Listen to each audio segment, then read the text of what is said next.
Alrighty, hello you lovely people, welcome to today's video. This video is pretty much like an online clinic on a skill and a category that I've been wanting to cover for a long time, but I'm still trying to formulate the best way to make it as understandable and as easy to understand as possible for everyone who listens to it and watches it. And I've also got some drone footage, which is perfect to also help set the scene and really describe and show some of these principles that we're going to go through. And there are 4 principles we're going to go through on serve receive. And yeah, let's get straight into it. So the first principle when it comes to serve receive is we need to discuss what is our starting point, right? And not just what is our starting point, but before we even get into our starting point, we need to understand what dictates our starting point distance, right? And now, before we even get into that, we need to define a few things. And the things that we are going to define is the first thing being our range. Now, our range as a serve receiver, again, this is me on the left serving. This is Adam Porter, premier player in Florida. We are playing ace or be aced, which is again just a game where each player gets 2 serves each. No touch is 2 points, a bad touch is 1 point, and you just rotate and you get the first 5 points. If someone gets a good serve receiver, then you play out the points. You can also get some hitting and setting reps along the way. But back to the point, okay? Now, the first thing we need to define is the reach, okay? This serve receiver has a reach. Let's use another color and make it a little bit thicker so it's easy to see. So this is Adam's reach. That is how far he can reach when he has his right hand out at full extension and his left hand out at full extension. Now, if he turns his hips for some reason, and let's say he turns them and he runs this direction, well, now his reach is not that. His reach is now going to be like this. And he's going to have very limited range back here because he's turned his hips. If you do this in any sport, right? If you turn your hips now, you're trying to come back that way, you're not going to be able to reach as far because your hips are not facing the net. So that's something important to note, and that's why we don't turn our hips when we serve receive, and we very much try to avoid it. But first principle, our starting point distance. Again, we've just said that Adam's reach is this. Now, for this point, let's say that this now point is, let's say, 2 meters or 2 yards, whatever you want. 2 meters long, all right? So that doesn't change. We know that is his reach, okay? So that's the first thing we've now defined. As all serve receivers, we all have a predetermined reach. For us who are very tall and have a long reach, we might have a little bit longer. I mean, I might be, 2.1 meters or 2.2. Other people might have 1.6 or 1.7, okay? Now, if we know that this is his reach, now the next thing we're going to define is my range. And this range is different depending on every server, right? If I come up against Vinny Mathieu, his range is going to be very wide. His point A and his point B is going to be very wide. And when I mean point A is my widest righty cut, okay? And my point B is my widest lefty cut. Okay, so now let's just say that again, I'm going to put these down. So point A is righty cut. And we're not even say it's a righty cut for now. We're just going to say it's our widest right-handed serve, okay? And then point B, left cut, okay? Left-handed serve. So that is my range, okay? If we was to draw a right angle, as if we was at school, right? And we was to draw this angle, right, that would probably be like 100 degrees.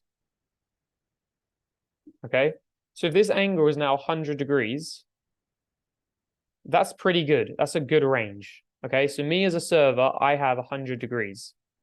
If you play against someone who doesn't have a good lefty or doesn't have a lefty at all, they might only have a righty cut and a righty reverse, and therefore they might only have 50 degrees. You might play against someone who doesn't have as good of a righty cut and they just have a jam and a drop, Now, again, they have a very limited range. So as a server, and this isn't a serving clinic, but it's relevant when we're talking about serve receive, but as a server, we are always trying to increase our range, because the further we can increase this range, the harder we're going to make it for this guy right here, because his reach, again, his reach is 2 meters long. Okay, and I'll put that now in black. Whoops. Make sure I line that up. Okay, because his reach, again, as we've discussed, is 2 meters long. That is his reach. So now the first principle, and why I did all of this, is right now, Adam is taking up about 40% of all this area. Okay, so this is my range, 100 degrees. His 2 meter long reach of him as a serve receiver, he's covering probably about 40% of that. Now, if he decides to, instead of serve receiving me here at 7 feet on the 7 foot line, and he decides to serve receive me here at, let's say, 9 feet, right?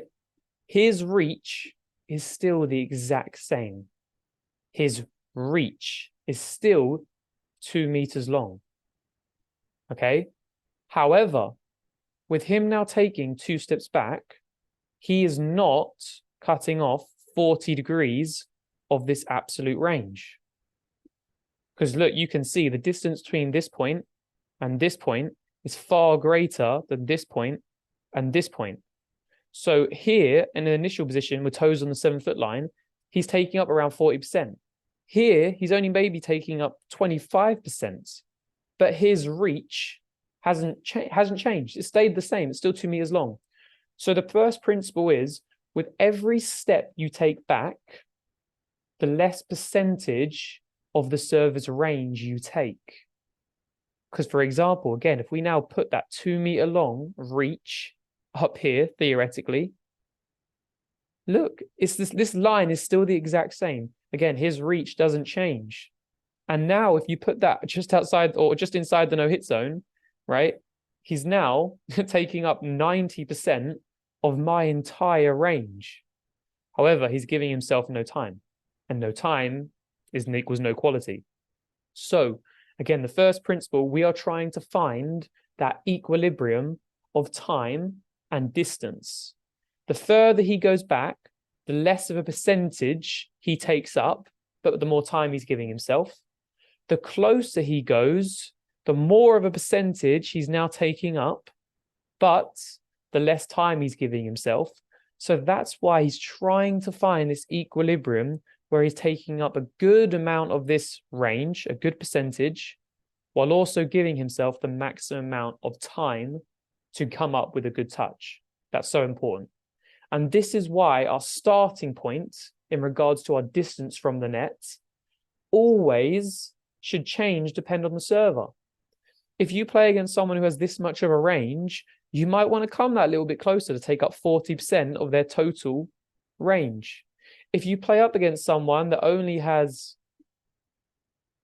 this, right, then you can afford to be that little bit further back, because your 2 meters, because again, your reach doesn't change as a serve receiver, your reach now takes up still a huge proportion of this limited range that the server has. Again, that's why a server, we're always trying to increase our range. Now, I won't just mention this in regards to starting point. It doesn't matter just about range laterally, but it also matters about the speed of the server. Because if the server is going to be serving so like 30 miles an hour, right, you again want to give yourself the maximum amount of time possible. But if that server can also hit it hard and has a huge amount of range, now it's difficult for us, because with their range, they're forcing us to come closer. But with their power, they're forcing us to try and give ourselves the maximum amount of time possible. That's again why as a server, we're not just trying to increase our range, we're also trying to increase our power. So simply put, the first principle is we want to always try and give ourselves that equilibrium of both time and angle. With every step we take back, the less percentage of the range we are taking of the server, but the more time we're giving ourselves. Every step closer we take is less time we're giving ourselves, which therefore makes it harder to touch, but we're more likely to get a touch because we're taking up more of that percentage. Now, the reason why serve receive was so bad for so many years was people were lacked the touch. They didn't have a good touch. And then what do you like instinctually do as a human if you're getting a bad touch to something? Well, you're going to keep on backing up because you want to give yourself more time to get a good touch. But then when people backed up, they kept on getting no touched. And now it was a constant struggle for people because every time they took a step forward, the touch was bad. They just needed those repetitions of continuing to get those touches. I'm sure we're going to see people move closer and closer forward with serve receive in the future as we see people's touch and reaction times get better. And they're also going to need to, with more players becoming more and more range servers and being able to increase this range to not just 100 degrees, but some players having maybe 110, 115, and who knows where the limit is. So that is principle 1. And I'm going to write that so we all have it. So starting point 1, time for touch. Okay, we're trying to find that equilibrium. Okay, now let's rub that out. And the lines we have is already going to set us up nicely for our second principle. So our second principle is this right now. We've now talked about the distance we should start from the net. We now, in the second principle, are going to discuss our starting point.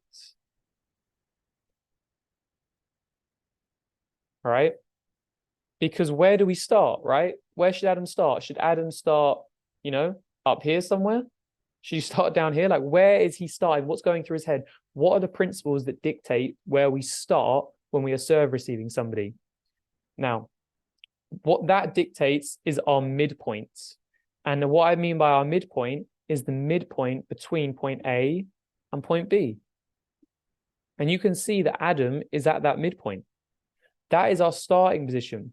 Again, if we know that somebody has a really wide righty cut, so this is their range, but then their lefty is only like this because it's not a great lefty, well then, again, our range can afford to be in between this point and this point. So we'd more be like here.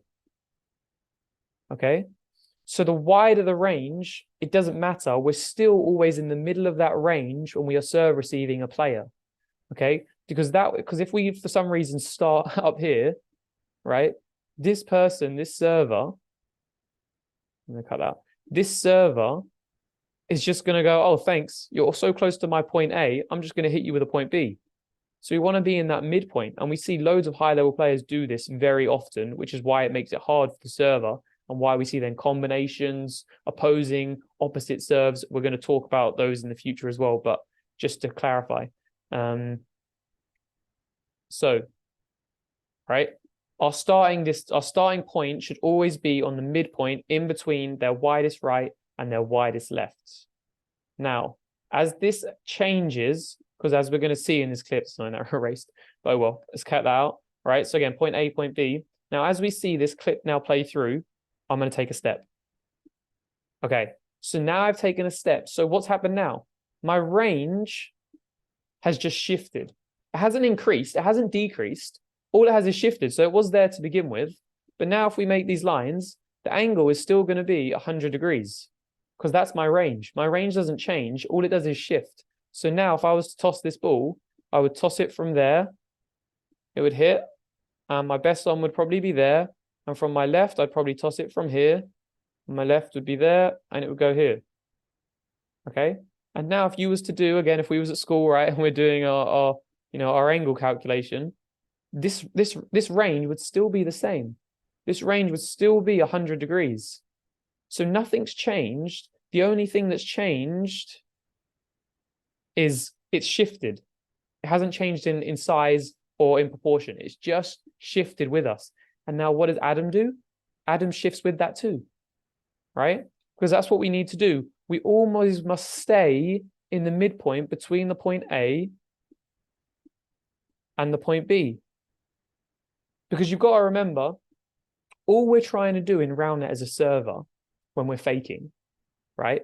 All we're trying to do, we are either trying to get this serve receiver to shift massively one way, because if I can get Adam to bite on my right-handed fake, and then he runs towards my point A, I now don't have to hit my absolute best point B. I can just hit a decent point B and I'll beat him. And the same, if I throw a big lefty fake, I'm just trying to get him to shift off that midpoint towards my point B so I can hit a point A. And it doesn't have to be my best point A. It can just be a decent point A and I'll get him. And now you also not just see fakes in that regard where we're trying to shift them off their midpoint. We'll also see feinting, which is where we're trying to now keep the serve receiver on a point. So for example, let's say again, I've got Adam, the serve receiver here. I might just keep on faking my righty, because I want to keep him here. Because I see that I've got this option B, this left-handed serve whenever I want. So right now, maybe I'm just faking and I'm like holding it there, maybe throwing a couple of big fakes because I want to keep him there to still think and basically not let him shift. Because if I keep him there, he's never going to move left as I'm faking a right-handed serve. Because if he does that and then I do hit a right-handed serve, he's going to be screwed because feet's going to have to be off the floor and he's going to be moving. So as a serve receiver, we're always trying to stay in this midpoint, right? And if we do, I see him in this position, I'm just going to be feinting. I might keep on faking a right because then when I'm ready, I'm now going to hit a left and trigger it so quickly that he's not going to have time to cover this ground and get to my point B. Okay, so the third principle is we always want to stay on the midpoint before the ball is tossed between point A and point B. And now if I play this serve, you're going to see Adam, he's in a good spot. Look, he's in between my point A and point B. He's got his distance correct. He can maybe be a tiny bit closer, but he's in a pretty good spot. And now you're going to see that my lefty goes pretty much almost along this point B, and he gets there. And he gets there because, again, he's got the starting distance correct, and he's also now got the shifting between my point A and my point B correct. And now this comes into the third principle. So I'm going to write that down so we have it to make it clear. So principle one is talking about the starting distance. And then principle two. And then principle two is talking about our starting and moving position. Okay. Now, principle number three is you can see in this clip, look at him, look at Adam during this clip. He's not stepping, he's not moving his feet, he's not jumping at fakes. All he is doing is shifting his body weight. This is what we call leaning. And now he's just leaning and ready to move in one direction. So if I now fake a right, he's going to distribute his weight to the right side of his body. So now the millisecond that I toss this ball, that's when he shifts over. Because we know that as soon as I toss this ball with, let's say I toss it and I'm going to hit a right-handed serve, my range instantly gets cut from 100 degrees to now my best reverse, and now again probably 50 degrees. All right. So now he's not going to get in this midpoint between A and B because he knows it can only be a right-handed serve. So if he knows it's going to be a right-handed serve, he's now going to get in between point A and point C. That's where he wants to be. And now it's the exact same if I was to now do a left-handed serve. And I'm going to do these lines to also make it clear for you guys. So left hand, right? And if I hit a lefty reverse here, right? That's where I'm going to hit it. So now, again, he's in my midpoint between point A and B. But as soon as I toss it, that is the instant he moves. And we're leaning, moving our weight. And then as soon as that ball is tossed, we're bullet out of a gun, either trying to get in between point A and C if it's a right-handed serve, or we're trying to now get in between point B and D, the lefty cut and lefty reverse. And you can see Adam do this really well. I'm shifting, and now as soon as I toss the ball, look, he's already on the move and he's moving. And now he's going to try and get to between this point B and D as soon as he can. And he gets there. So now as you play it all back, you can now see everything come together really nicely. And this is why it's such a good receive to what is a very good serve, because again, starting distance, good. He's getting probably the optimal amount of distance, percentage, right, of my range. while also giving himself the maximum amount of time possible. His starting position is between my point A and my point B. I'm here, he's there. As soon as I take my step, bang, you can see he's between my point A and my point B. Because again, my point A and point B just shifts. Doesn't get wider, doesn't get smaller, it just shifts as I shift. And now he's not biting, he's just leaning. Now, as soon as I toss that ball, my range now decreases from my point A and point B to just either my A and C, righty cut, righty reverse, or point B and D, my lefty cut, lefty reverse, because this is again the options that I have available to me. I don't have a righty cut available to me anymore as soon as the ball's now in the air and tossed towards my left hand. And that's when he shifts very quickly and he gets the touch.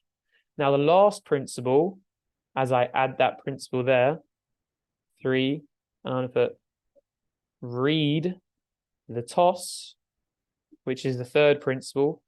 If you read this toss really lately, you're probably not going to get there in time. So that's why you're not biting, because if you bite and you lift your feet, you now can't move until your feet are on the floor again. If you're leaning, you're now just distributing your weight and you're ready to go as soon as that ball is tossed. And those milliseconds matter.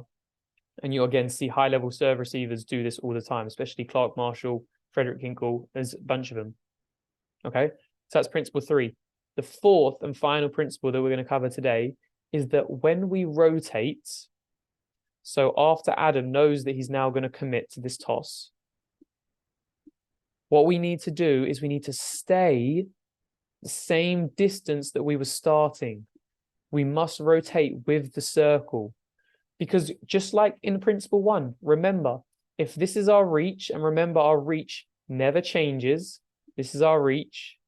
If we now rotate, either rotate when the server rotates, or rotate when the ball is tossed, and each time we go backwards, so let's, for example, say Adam here, instead of him from the very beginning, right? Because this happens all the time in RoundNet.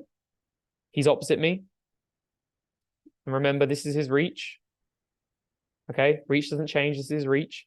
Now imagine if he, like many people do, I take a step right, and he now doesn't stay on this same distance. Imagine he just takes his step right.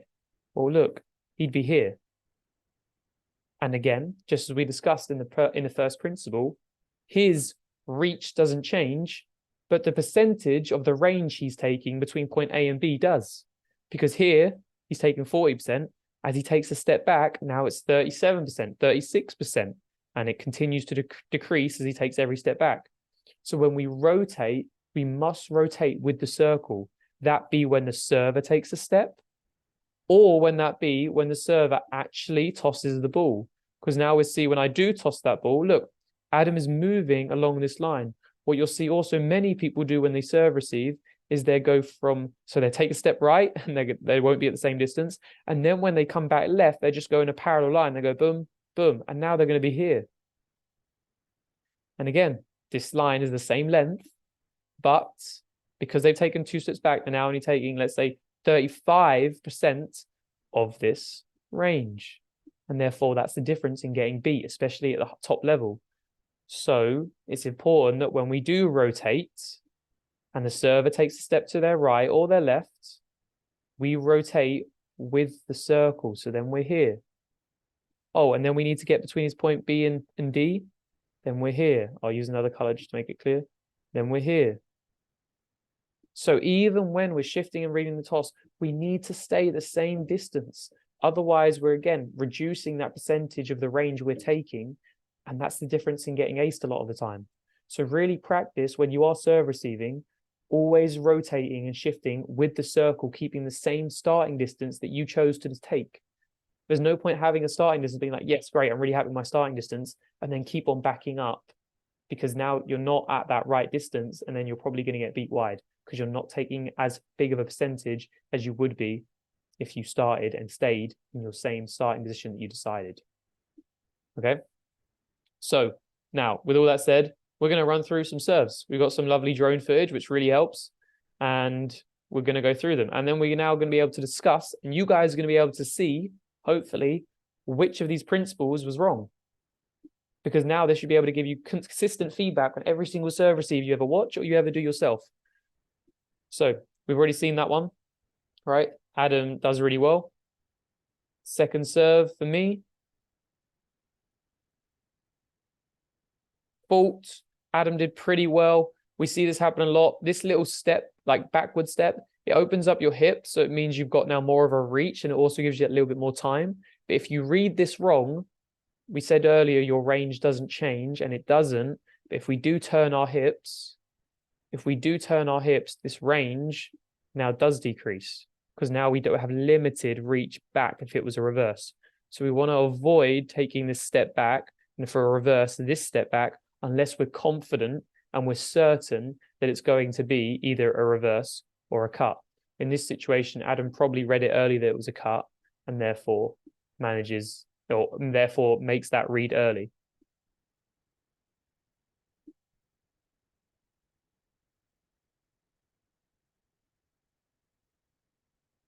Okay, so that's high, but you can now watch, and we can just go back, and you can constantly see, right?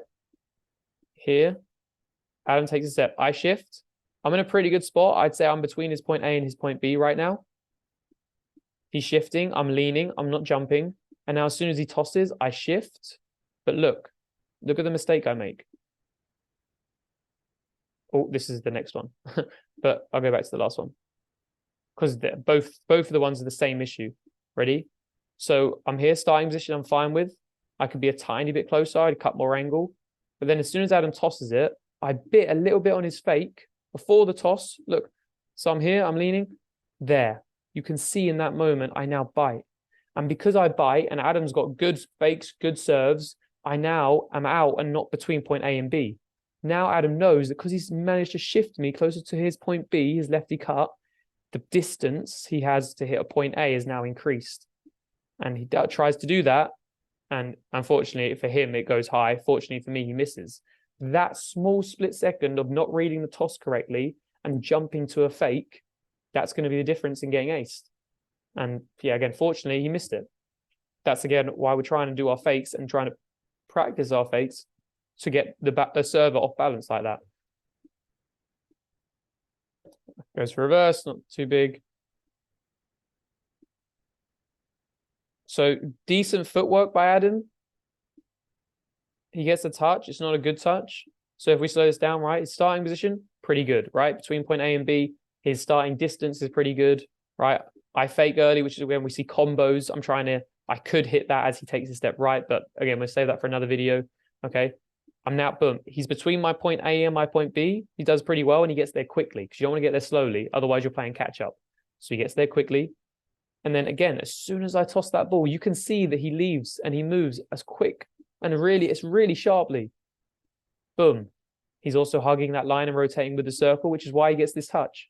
Now it's just a bad touch, right? But we can live with that, because if you don't have good footwork and you don't understand these principles, you might never get touches, or you won't even understand why you didn't get a touch. And that's why we're discussing this, because these 4 principles will give you instant feedback to every single serve receive you do. And now Adam just needs reps. Now, we've seen before when people get a bad touch like this, they continue to back up. No, you need to get these touches. You need to practice taking it at 7 feet, 6.5 feet, 8 feet max for most high-level servers that have a lot of range, because otherwise, if you keep on taking, again, further steps back, you're now taking less a percentage of their range, and you're going to get no touched. And that was just a bad touch, but we can live with that, because the next one he'll get, That one was high. That was also high. I wasn't happy with my footwork there, though. You can see, right? If we go through the 4 principles. So 1, starting distance, pretty happy. Could be a tiny bit closer again. But Adam's got a lot of power, so it's hard. He definitely serves harder than me. So I want to give myself that maximum time. Second principle, right? My starting position, I'm pretty happy, and I rotate as I go. Okay. Third principle, reading the toss. Yeah, I read the toss pretty well. Fourth principle, do I cut the circle and stay at the same distance when the ball strikes the net? No. Now that all went high as we discussed, but look, this is my end position. That's not where I want to be, because again, as we discussed earlier, and again, just to emphasize the point, this is my reach. If I'm on this circle, this is my reach. These lines are the same, but this one is taking up a lot more of his maximum range.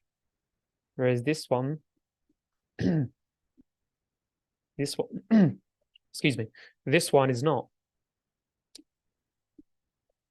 Alrighty. Let's continue to go through some more examples. We got a few more. And we'll try and play those just to get more reps.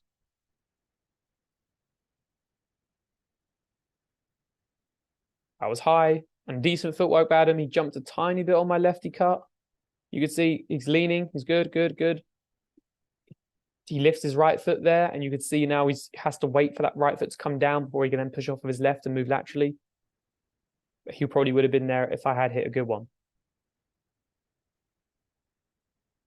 And just a bad touch. But again, that's like my widest point B from that stance.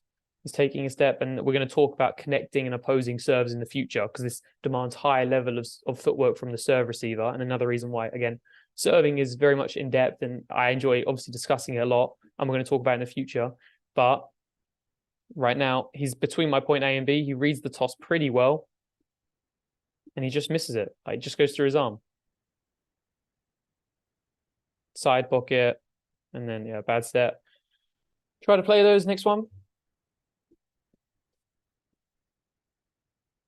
Starting position, good. Move back a tiny bit. So I'm reading the toss, and then I get beat. And again, this is my problem. Look at where I'm at. This is my range. This is my reach. If I had to be closer, I'd be here.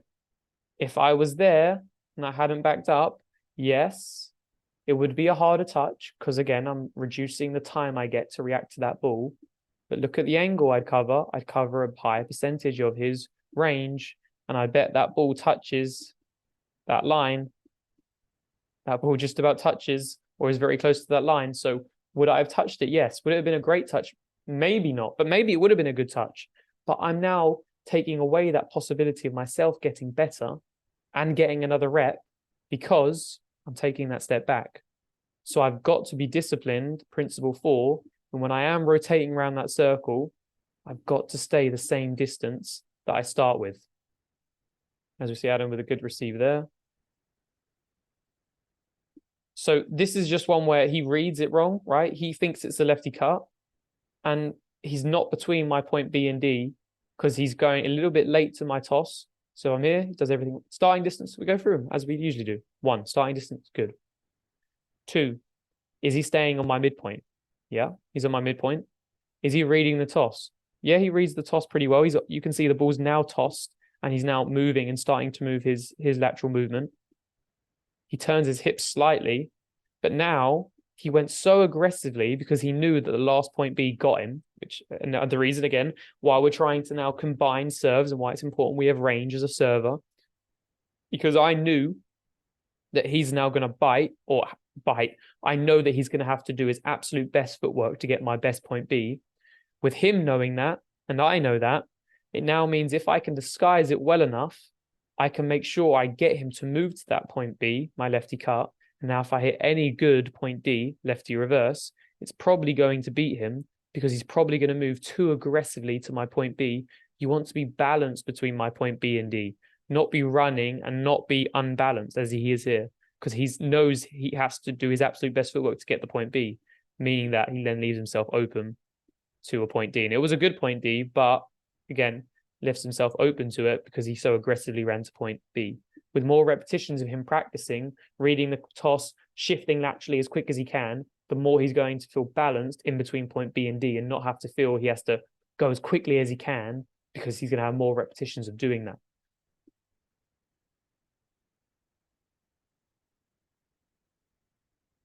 Yeah, pocket a little, I think, so not too much worth watching. Another pocket, we try and play it. Let's go 2 more here.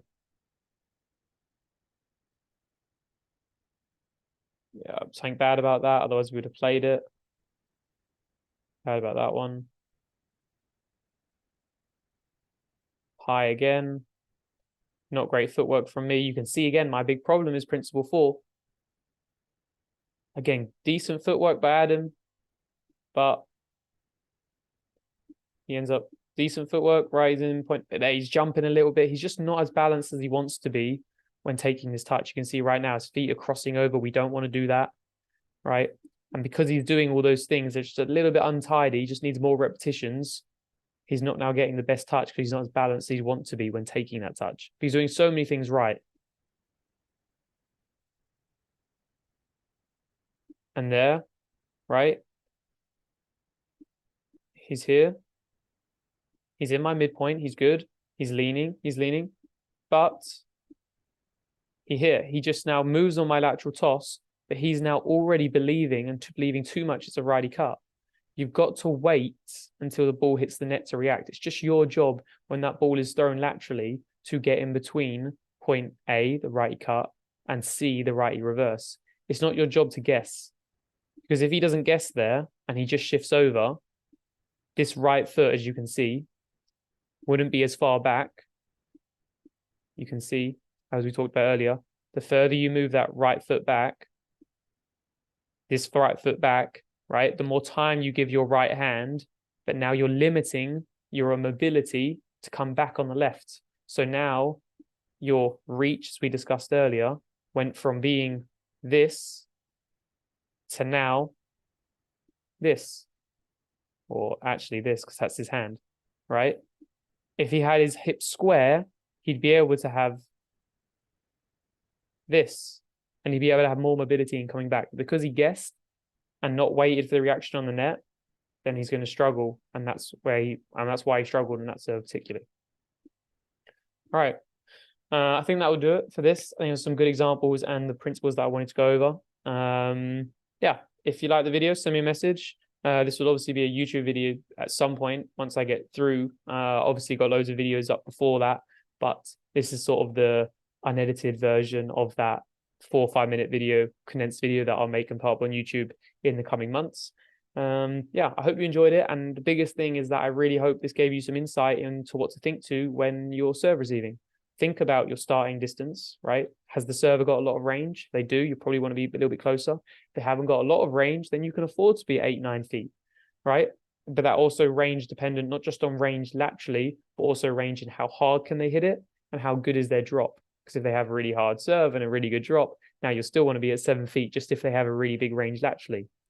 Second thing is we want to stay on that midpoint. That midpoint is so important for us. And the more often we can get that midpoint correct, the harder we're going to make it for a server to beat us. Because not all the time are they hitting their widest point A and widest point B. But if we do move over so far to a point A, with a fake or just moving and getting our midpoint wrong, well, now we're giving them so much real estate to hit not even a great point B, and they're going to beat us. So we've got to find and get in that midpoint, even when they take a step. Third principle, again, little recap, is we are moving the millisecond that ball is tossed.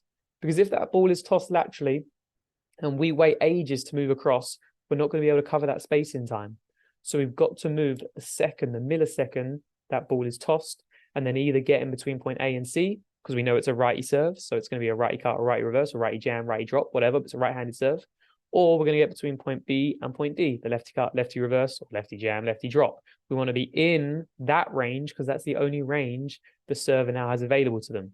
Okay, if they're a vertical tosser, then that's absolutely fine. Then we can already be in that midpoint before the ball's tossed, and then we don't need to jump on the toss. We can just jump to when the ball is now being hit on the net. Because with a vertical toss, we're just going to be in line and in that midpoint. And in line with the midpoint is basically going to be nose opposite of the ball, because it's a vertical toss. It's not going to demand as much footwork from us because the ball's not traveling laterally as it's tossed, right? That's, again, an advantage of a lateral toss versus being a vertical tosser when serving. Fourth principle is when we move with the circle. We must stay at that same starting distance that we decided. If we move back, and I'm guilty of it so much, and I'm going to be practicing it a lot, is we cannot afford to move back, because with every step we take back, the less percentage of that range we're taking, because our reach is always the same. So we must rotate with that circle and not avoid coming back, because coming back will just kill your angle and therefore you get no touch. Instead of maybe getting a bad touch the first couple of times, but then getting a good touch after 1 or 2. And with all that said, that is today's video. I hope you enjoyed it, and I'll see you guys on the next one. Enjoy your day, morning, afternoon, evening, wherever you're at.